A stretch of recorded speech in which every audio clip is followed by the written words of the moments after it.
Procurador-Geral da República, Paulo Gonet, enfim, deu a sua resposta, a sua decisão. Nessa decisão, ele defendeu a manutenção da nova lei da dosimetria. Essa regra diminui o tempo de prisão para condenados por crimes contra a democracia, como os do 8 de janeiro. Entre os condenados está o ex-presidente Jair Bolsonaro. O ministro Alexandre de Moraes suspendeu a lei no mês de maio, mas Paulo Gonet afirmou que a regra deve valer até o julgamento definitivo. Na decisão, o procurador afirmou que a definição das penas cabe ao Congresso Nacional. Disse ainda que a Justiça não deve interferir nas discussões dos deputados e senadores.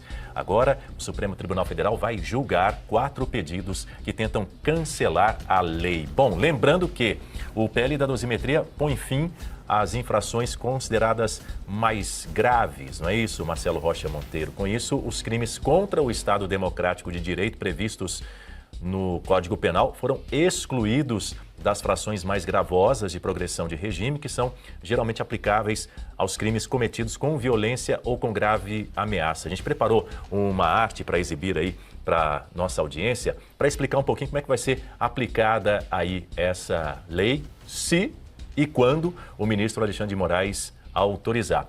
Tem uma arte aqui para mostrar como é que era antes ou ainda é nesse momento e como poderá ser. Falando dos cálculos das penas, você acompanha aí na tela com a gente os novos cálculos na prática. Explica para a gente, Marcelo Rocha Monteiro.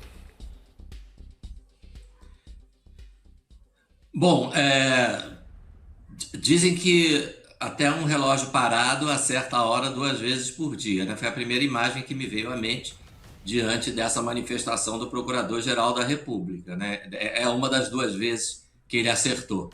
É exatamente isso. Cabe todas essas questões de modificação na lei para estabelecer redução de pena, redução do cumprimento de pena, são questões que cabem, que se inserem na competência do Poder Legislativo. Não é o Poder Judiciário que cria a lei. O Poder Judiciário aplica a lei. Então, se o Congresso Nacional aprova uma lei estabelecendo uma causa de redução de pena, né, essa causa de redução de pena tem que ser aplicada pelo Poder Judiciário e tem que ser aplicada retroativamente, porque essa é uma regra fundamental no direito penal. A lei que beneficia o réu retroage, que a gente chama em latim de lex mitio, lei melhor, né? Ela retroage para alcançar aqueles que foram condenados antes da lei entrar em vigor. A lei que piora a situação do réu, a lei que agrava a pena, essa não pode retroagir, né? Que a gente chama de lex gravio. Eu só queria fazer uma observação, né? Na verdade, essas pessoas que foram condenadas no 8 de janeiro foram condenadas de forma absurdamente ilegal, porque, veja, crimes de violência ou grave ameaça. Não houve emprego de violência nem de grave ameaça. Aquilo era uma manifestação que descambou para atos de depredação do patrimônio. Quando a lei fala em violência, é violência contra a pessoa, não é quebrar relógio. Não é quebrar, não que não seja errado, quebrar, é errado, claro que é errado, o dano ao patrimônio. Mas quando a lei fala em violência, por exemplo, o que é roubo, né? Roubo é subtrair coisa alheia mediante violência ou grave ameaça. Essa violência é a violência contra a pessoa, é o ladrão que dá um soco na vítima para levar o celular. Ou é o ladrão que aponta uma arma para a vítima para levar o celular e diz, se não passar o celular eu te dou um tiro. Né? Então é contra a pessoa, não é contra a coisa. Então essas pessoas já não podiam ter sido condenadas por esses crimes. Tá? Mas, uma vez que foram condenadas, e eu não tenho nenhuma expectativa de que este Supremo Tribunal Federal anule as condenações, o caminho que o Congresso encontrou é o da redução de pena. E isso é, sem dúvida, uma prerrogativa do Congresso Nacional. Então, para esses condenados, vale o critério mínimo de cumprimento de pena para progredir para o regime semiaberto. O critério mínimo é 1/6. Né? 1/6 do cumprimento de pena, esta pessoa já pode passar do regime fechado para o semiaberto, ou se ela já está no semiaberto, ela pode passar do regime semiaberto para o regime aberto, que é o da prisão domiciliar. Diga, Marcelo Suano. É interessante, por favor, Marcelo Monteiro, me corrija, mas a teratologia que foi criada até agora em relação a essa questão do 8 de janeiro é tão absurdo que, primeiro, não deveria nem estar existindo o PL da anistia. Segundo, não deveria nem estar pensando em anistia, deveria ter feito a anulação do julgamento, porque está todo errado e o Marcelo Monteiro bem especificou. Agora, com relação ao Paulo Gonet, é muito curioso. O ministro, desculpa, ele é procurador-geral da República, é que às vezes se comporta como ministro do Lula, às vezes se comporta como estagiário júnior de ministro do Supremo Tribunal Federal e fica acompanhando aqueles que são ministros de verdade. O que é assustador, porque ele conseguiu a proeza de algo que é inédito, perder totalmente a credibilidade. E perdeu de uma maneira tal que a pergunta que eu faço é: por qual razão ele, sendo tão amigo dos ministros do Supremo Tribunal Federal, inclusive trabalha junto nas questões, isso por si só deveria ter anulado um monte de julgamento, por qual razão ele fez essa manifestação? Como ele perdeu a credibilidade, ou eles estão fazendo alguma manobra diversionária, ou então eles estão percebendo que eles têm que retirar, um termo meio deselegante, de retirar da reta, porque algo maior pode estar aparecendo por aí. Aí vem o Paulo Gonet e vem acertar nesse momento. Pelo amor de Deus, deveria ter acertado sempre. Inclusive, se afastando dos ministros do Supremo Tribunal Federal, porque ele é procurador-geral da República. Ele não tem que estar saindo de namorico, menos ainda estar tomando uísque lá na Europa com a autoridade do Supremo Tribunal Federal e com indivíduos que são réus ou acusados. Ele não deveria estar fazendo isso. Bom, agora 8h06 no horário de Brasília. Vamos sair um pouco de Brasília, do Brasil. Vamos para fora para receber o nosso correspondente internacional, Ivan Kleber, que chega por aqui agora sim, ao vivo. Bom dia, Ivan. Bem-vindo. Bom tê-lo conosco. Bom dia, Daniel. Uma saudação especial a você, aos colegas de bancada. Parabéns pela cobertura aí do escândalo do Banco Master e principalmente também a toda a nossa audiência. Ivan, Donald Trump disse ontem que os Estados Unidos não vão pagar o valor de 300 bilhões de dólares para ajudar na reconstrução do Irã. O valor é mencionado no texto desse acordo de paz que foi firmado entre os dois países, mas não determina quem vai arcar pelo plano. Do lado iraniano, o líder supremo do regime Ayatollah, Mojtaba Khamenei, disse que tinha opinião diferente sobre o acordo de paz, que Trump agiu por desespero para fechar o tratado. Valor exorbitante esse que o Irã quer para sua reconstrução, hein, Ivan?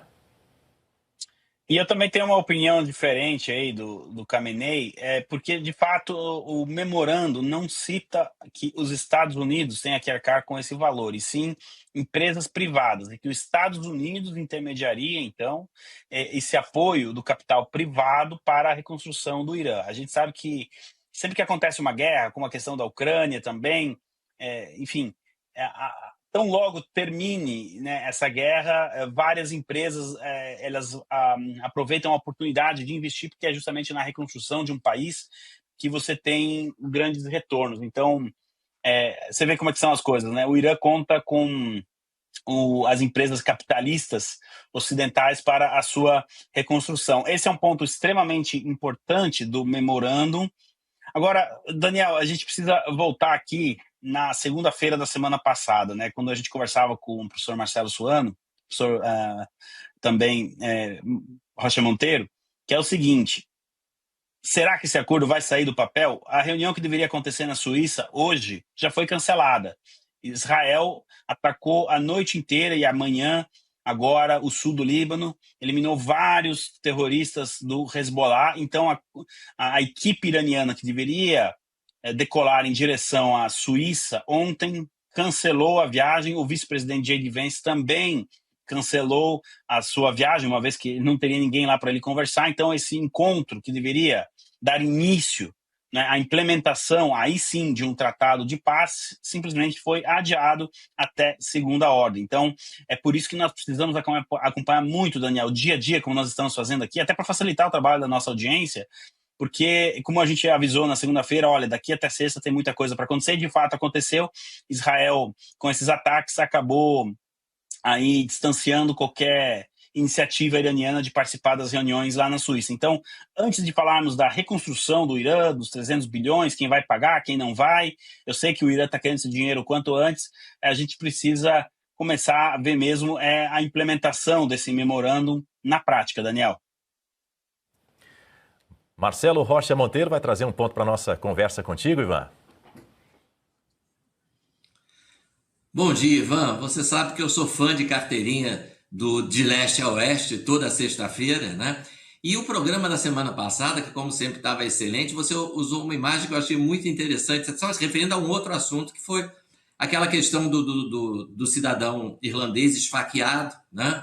Por se não me engano, um sudanês, né? Foi degolado, foi uma tentativa de degolá-lo, né? E você dizia, enquanto isso acontecia na Síria, lá patrocinado ali pelo Estado Islâmico, o cidadão britânico assistia isso pela televisão e o locutor dizia, agora vem a previsão do tempo, né? Só que agora está acontecendo no quintal dele. Eu queria fazer uma analogia com essa situação de Israel, né? Porque o americano está vendo a atuação do Irã, mas ele está lá do outro lado do oceano. E o israelense está com o iraniano no seu quintal. O Irã não faz fronteira com Israel, mas o Líbano faz, e no Líbano tem o Hezbollah, que é um instrumento do regime iraniano que declaradamente tem como objetivo a destruição de Israel. Então, como é que vai ser isso? Porque não é a mesma coisa para o israelense, né? Ele não está assistindo pela televisão e depois entra a previsão do tempo. Ele tem ali, ao norte do país dele, um grupo patrocinado pelo Irã que quer a destruição de Israel.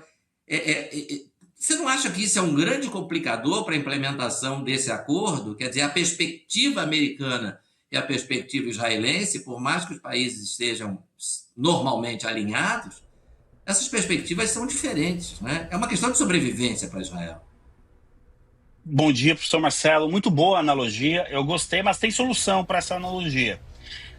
Nós sabemos, professor Marcelo, que existe um lobby, lembrando que o lobby nos Estados Unidos é legal, está tudo dentro das 4 linhas, muito grande de Israel em Washington perante ao Congresso.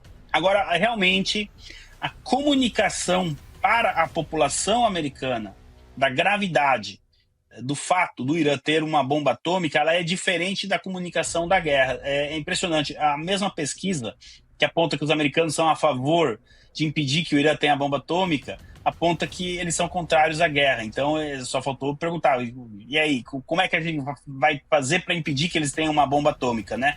Olha, professor Marcelo, o que eu estou acompanhando é que nas próximas semanas, talvez meses, seja lançada uma campanha justamente para mostrar para a população americana o que está acontecendo em Israel, mas não no noticiário das 8.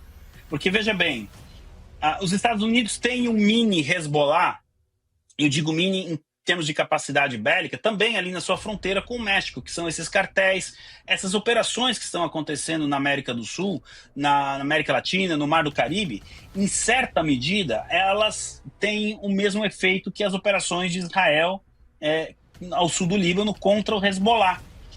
Ou seja, impedir que um inimigo tente a sua destruição, porque quando você coloca milhares de quilos de drogas dentro dos Estados Unidos, você está destruindo aquele país. O Hezbollah faz com foguetes, os cartéis fazem com drogas, mas o efeito final é o mesmo. Agora, qual será esta campanha? Mostrar para a população americana que esses grupos que operam no Caribe, essas organizações terroristas designadas, são aliadas do Hezbollah. Portanto, dar as ferramentas para Israel destruir o Hezbollah e, de consequência, derrubada do regime iraniano, automaticamente você vai cortar o financiamento, a logística desses grupos que operam na América Latina. Professor Marcelo, eu vou abrir o leque aqui um pouco, já que o senhor mencionou de leste a oeste, uma saudação para nossa colega Ana Paula Henkel, que ela fala da colcha de retalhos. Bom, como que a gente pode demonstrar isso para a população? Porque alguém no Brasil que está nos acompanhando diz, ok, eu estou preocupado com o PCC, por que eu deveria me interessar com um grupo jihadista do Paquistão, por exemplo?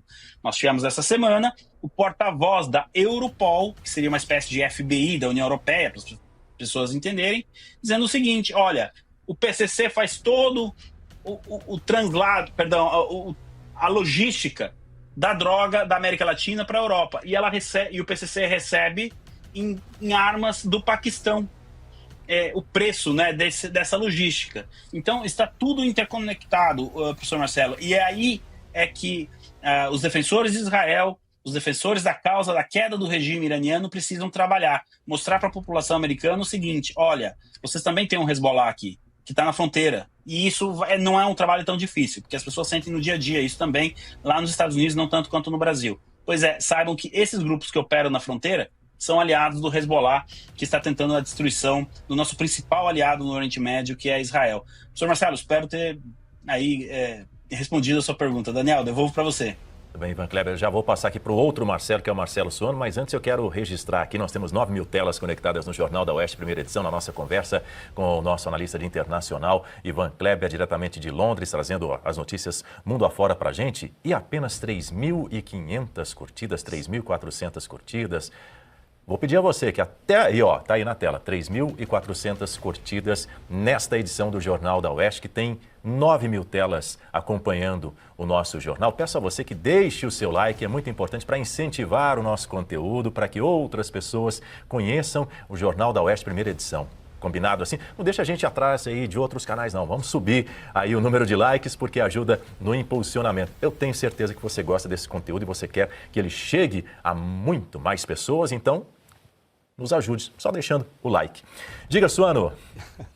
Ivan, um bom dia, é sempre um prazer conversar contigo. Você trouxe uma questão que, para mim, ela não precisa ter muitas demonstrações. É só uma questão de você observar de uma forma concreta. A parceria entre grupos terroristas, em especial o Hezbollah e o crime organizado, é muito grande por várias razões. Inclusive, apenas eu estou fazendo esse ponto para fazer uma pergunta, duas perguntas sobre o Oriente Médio para você. Inclusive, há notícias que circularam que no caso do Maduro, o próprio Serviço de Inteligência de Israel acompanhou passo a passo, e não é porque ele queria derrubar do Maduro, eu estava preocupado com a Venezuela, não, porque ele sabia da penetração e influência do Hezbollah com o governo Maduro. Ou seja, esses grupos transitam e eles fazem parceria, estratégia e tática para os seus respectivos trabalhos, independentemente das ideologias que regem as suas percepções. Mas por que eu estou dizendo isso? Você trouxe há um tempo atrás, que é algo que eu achei fantástico quando eu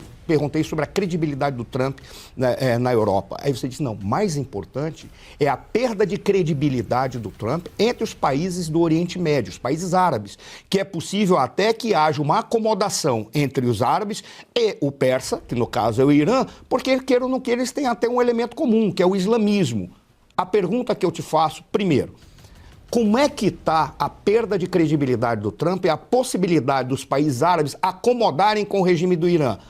Em função da segunda pergunta, que é, este acordo que foi apresentado aí, você observa os 14 pontos, apesar das firulas, ele parece uma capitulação do Trump. Na realidade, ele, além de estar capitulando diante do Irã, ele está deixando o maior pilar de defesa do Ocidente no Oriente Médio sozinho, que é Israel. Israel não tem como ceder a um acordo como esse. Porque, como você também trouxe uma outra vez, a questão para Israel é existencial, não é uma questão de governo. Primeira pergunta, os árabes em relação ao Irã e o problema de abandonar Israel com um acordo de paz que parece uma capitulação americana.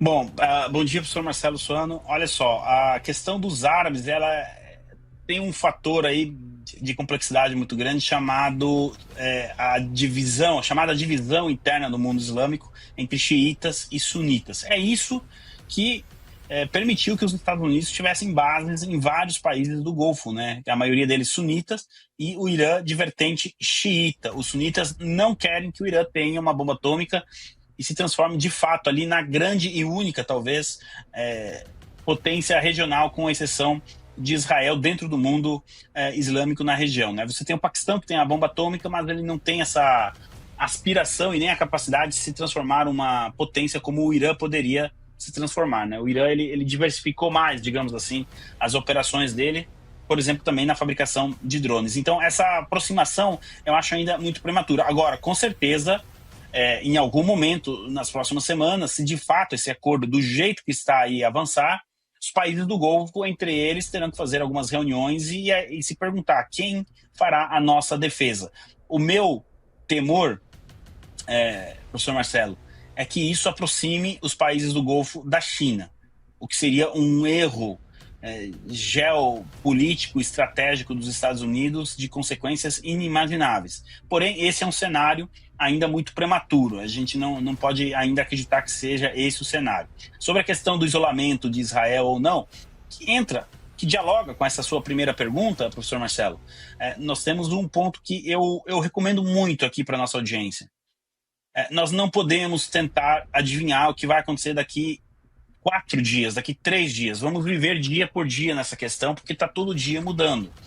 Então, eu acredito que antes de sofrer por antecedência diante dos 14 pontos, que eu concordo são péssimos para Israel, péssimos para os Estados Unidos, vamos ver se de fato esse acordo entra em vigor da maneira que ele está.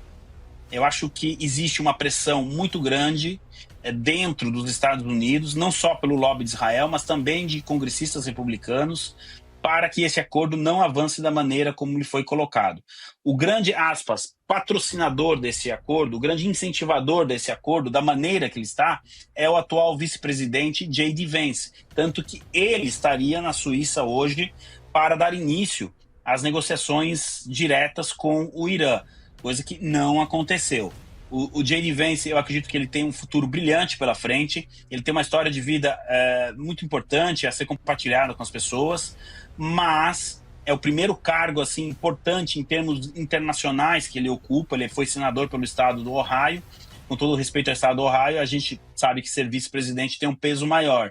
E eu acredito que talvez ele não tenha ainda a exata dimensão daquele acordo que está ali na mesa. E ele está dando conselhos para o presidente Trump, e eu acho válido, ele é o vice-presidente, tem que participar mesmo, mas sem a devida atenção histórica do momento e também das relações ali de Israel com o mundo árabe. Então eu acredito que em algum momento alguém talvez converse com o vice-presidente J.D. Vance dizendo, olha, esse caminho aqui pode te gerar um problema lá na frente. O presidente Trump está em fim de carreira política, já está com 80 anos. Quando entregar a faixa em 2029, ele se aposenta. Você tem toda a sua carreira pela frente.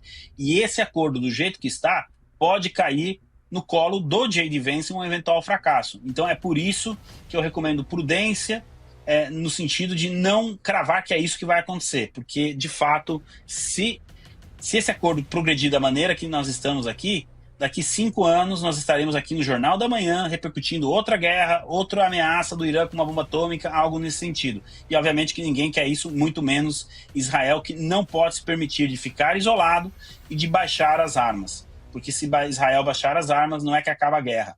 Acaba Israel. Essa frase não é minha, é de uma primeiro-ministro de Israel dos anos 70, Goldmeier, né? Eu devolvo para o estúdio. Ivan, não tem possibilidade, a gente sabe, de reeleição do presidente Trump, já é o segundo mandato, a lei americana não permite, e 2 nomes que a gente frequentemente ouve para possível sucessão, né, possíveis candidatos na próxima eleição presidencial pelo Partido Republicano são exatamente o vice-presidente J.D. Vance e o secretário de Estado, Marco Rubio. Então eu queria saber se eu estou viajando aqui, ou se existe, dá para fazer um link entre essa questão da guerra do Irã e a questão sucessória americana. Quer dizer, a impressão que a gente tem é do Vance aparecendo como pomba e o secretário de Estado, Marco Rubio, como falcão. Essa é uma antiga imagem, né? Muito usada na política americana. Pombas, os pacifistas, falcões, aqueles mais guerreiros, né? Dá para pensar nesse tipo de coisa? Já existe essa divisão aí no cenário político interno americano? Ou eu estou especulando? Não está, professor Marcelo. Essa expressão pombos e falcões, ela ganha força nos anos 70, né, com a política do Henry Kissinger em relação à China também, enfim. E ela vem acompanhando a diplomacia americana desde então. Olha, algumas informações de bastidor apontam que pelo J.D. Vance, por exemplo, o Maduro sequer teria sido capturado. Tanto que, se a gente pegar as reportagens, matérias da época, nós não vamos ver uma palavra dele em relação à Venezuela. Sempre o secretário Rubio e o presidente Trump e o secretário de guerra Peter Hegseth. O Peter Hegseth também é considerado um falcão aí nessa questão. Então, existe sim uma especulação nos Estados Unidos que para cada ação do Marco Rubio, o J.D. Vance tente antagonizar esta ação para chegar lá na frente, né, nas primárias, porque vale lembrar aqui a nossa audiência que não é que eles vão sentar em redor de uma mesa, vai sair um acordão e o candidato vai ser fulano. Não. Lá nos Estados Unidos tem primárias, tem eleições nos 50 estados. O candidato, isso também vale para o Partido Democrata, precisa ganhar o voto do seu próprio eleitor primeiro, para depois competir com um partido opositor, né? E muitas pessoas estão acompanhando a decadência do Partido Democrata. Então existe uma leitura que, na minha opinião, pode ser considerada um pouco arrogante, de que quem vencer as primárias republicanas é o favorito para vencer as eleições presidenciais. E o J.D. Vance, então, estaria elaborando um plano para ser o antagonista do secretário Marco Rubio. A gente quase não vê declarações do J.D. Vance, por exemplo, das operações que estão acontecendo na América Latina. Por quê? Porque elas, até o momento, estão sendo um sucesso. Ainda ontem os Estados Unidos interceptaram mais lanchas, enfim. Hoje o Equador anunciou uma parceria militar extremamente importante para combater o narcotráfico, as designações do PCC, do Comando Vermelho, enfim. Então, na América Latina, o J.D. Vance não está falando muito, enquanto que o Marco Rubio está nadando de braçada. E aí talvez ele tenha encontrado no Irã uma maneira de antagonizar, porque pelo que a gente conseguiu apurar de Washington, professor Marcelo, o Marco Rubio ele não vê com bons olhos esse acordo, e por ele os Estados Unidos continuariam mais um pouco a guerra para tentar derrubar o regime iraniano. Então, eu acredito que a sua visão política de Falcão aí, professor Marcelo, conseguiu enxergar agora, em 2026, um cenário que pode ser o possível lá em 2028, esse embate entre J.D. Vance e Marco Rubio pela indicação do Partido Republicano para as eleições presidenciais. Daniel, devolvo para você. Agora são 8h25 no horário de Brasília. Seguimos conversando aqui com o nosso analista de internacional, Ivan Kleber, diretamente de Londres. Vamos falar dessa interminável apuração dos votos da eleição no Peru, segundo turno. Está perto de acabar, Ivan, ou não? Tem uma semana que está perto de acabar. Daniel, eles entraram no último % de apuração, que na verdade é de auditoria. Hoje é sexta, eles entraram na terça-feira. Os números atuais estão aí na tela, com a Keiko Fujimori liderando aí com mais de 40 mil votos. E falta aproximadamente 0,4%, 0,4,8% de cédulas não para serem apuradas, mas para serem auditadas, tá? No ritmo que entrou nos últimos 2 dias, Daniel, eu não quero fazer nenhuma previsão aqui, mas eu acredito que na segunda-feira nós poderemos anunciar 2 vencedores de eleições na América do Sul. Um no Peru. E, como eu disse ontem, a campanha da Keiko Fujimori tem mais motivos para estar feliz do que a campanha do socialista Sanches.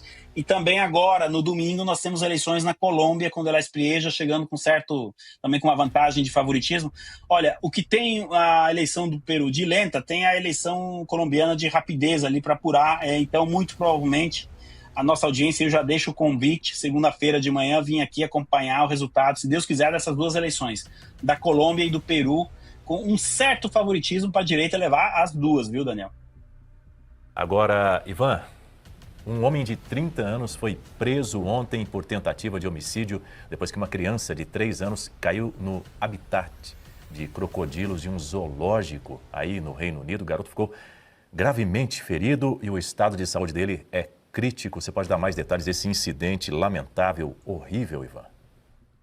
É isso. A polícia britânica agora ela investiga as consequências, como que aconteceu tudo, né? Eles estão pegando imagens, vasculhando ali se eles conseguem imagens de câmera, enfim, se foi apenas um acidente ou se algo um pouco mais intencional. Ele foi preso, está sendo, né, interrogado, enfim, ele terá também o direito de se defender, enquanto que a polícia realiza essa operação aí que aconteceu aqui, infelizmente, numa espécie de mini zoológico, né, no interior da Inglaterra, esse ato, essa coisa grave aí, mas se Deus quiser também a criança vai sair dessa e, enfim, a gente vai precisar acompanhar agora o resultado das investigações da polícia local e da polícia britânica sobre o ocorrido, Daniel. Bem, na torcida e na expectativa para que ele fique bem, né? 8h28, vamos falar aqui.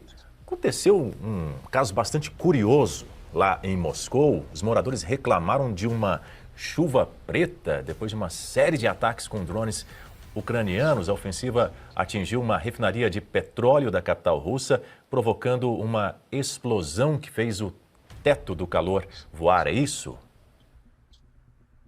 Olha, Daniel, esse foi um dos maiores ataques da história realizado com drones. A Ucrânia conseguiu lançar mais de 1.000 drones em direção a Moscou, o que torna esse ataque, Daniel, muito provavelmente o maior ataque que a Rússia já sofreu desde a Segunda Guerra Mundial. A capital Moscou, com certeza. E eles explodiram uma refinaria e causou, então, né, aí toda a combustão. Aí a gente tem as imagens, a tampa da refinaria. O pessoal até brincou que era um UFO, mas não, obviamente não era, né?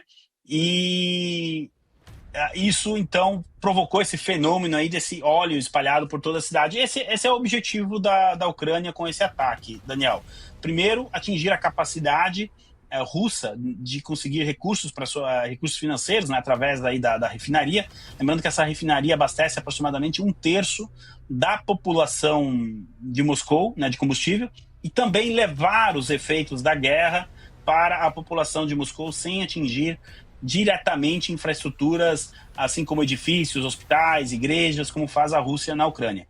O Volodymyr Zelensky, ontem, presidente ucraniano, disse que se os cidadãos de Kiev sofrem o efeito da guerra, chegou a hora dos efeitos chegarem também aos cidadãos de Moscou. Uma coisa é certa, o ataque foi bem sucedido e hoje, Daniel, no mundo, nenhuma nação, nem mesmo os Estados Unidos, tem a capacidade necessária para se defender de um ataque aí de 1.000, 1.100 drones. É um verdadeiro enxame que chega e é uma tecnologia muito nova, é uma estratégia, digamos assim, muito nova, está sendo implementada justamente nessa guerra. O Irã utilizou um pouco com os países do Golfo, então está todo mundo correndo para aprender a se defender, porque nos últimos anos todo mundo pensou em atacar com os drones, mas ninguém pensou como é que fazer para defender. E agora a gente está vendo as consequências de não ter uma defesa antiaérea contra drones eficaz, e aí a população de Moscou está sentindo os efeitos literalmente na pele do que é ser um país em guerra, Daniel.